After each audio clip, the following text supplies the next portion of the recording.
ইসলাম কি নিষ্ঠুর ধর্ম নয়? কেউ চুরি করলে তার হাত কাটা হয়। অন্যদিকে খ্রিস্টান ধর্ম ভালোবাসার দয়ার কথা বলে।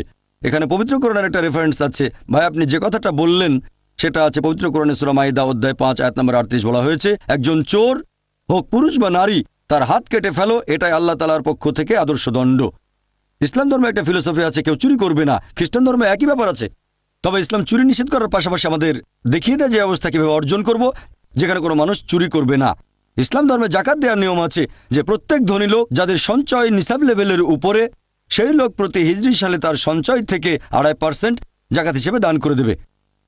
আর দেশের সরকার এদিকে খেয়াল রাখবে যাতে প্রত্যেক মানুষ খাবার খেতে পায় ইত্যাদি। তারপরে যদি কেউ চুরি করে, ইসলামিক শরিয়া বলছে পবিত্র কোরআনে সূরা মাইদা অধ্যায় 5 আয়াত 38 যে একজন চোর হোক পুরুষ বা নারী, তার হাত কেটে ফেলো, এটাই আল্লাহ তাআলার পক্ষ থেকে আদর্শ দণ্ড।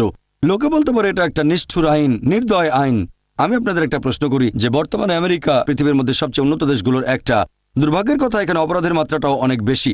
যদি আমেরিকা ইসলামিক শরিয়া প্রয়োগ করেন যে প্রত্যেক ধনী লোক তারা জাকাত দেবে, উদ্বৃত্ত সম্পদ থেকে 2.5% দান করে দেবে, আর সরকার দেশের সবার দায়িত্ব নেবে, তারপরে যদি কেউ চুরি করে তাহলে শাস্তি হিসেবে তার হাত কেটে ফেলা হবে। এবার আপনাদের একটা প্রশ্ন করি, এরপরেও কি অপরাধের মাত্রা বেড়ে যাবে? আগের মতোই থাকবে নাকি আমেরিকায় অপরাধ কমে যাবে? কি হবে? অপরাধ কমে যাবে। এটাই প্র্যাকটিক্যাল আইন, আপনারা শরিয়া প্রয়োগ করেন।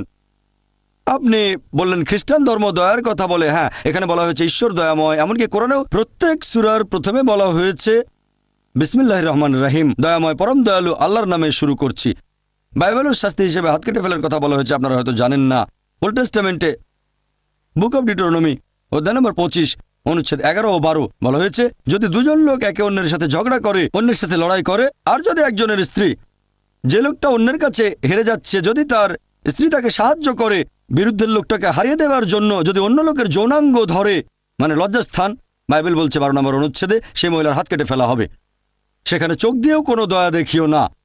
তাহলে বাইবেলও হাত কেটে ফেলার কথা আছে। দুই লোকের ঝগড়ার সময়ে একজনের স্ত্রী যদি তাকে সাহায্য করে, বাইবেল সেই স্ত্রী হাত কেটে ফেলতে বলছে, ডিউটেরোনমি অধ্যায় নম্বর 25 অনুচ্ছেদ 11 ও 12।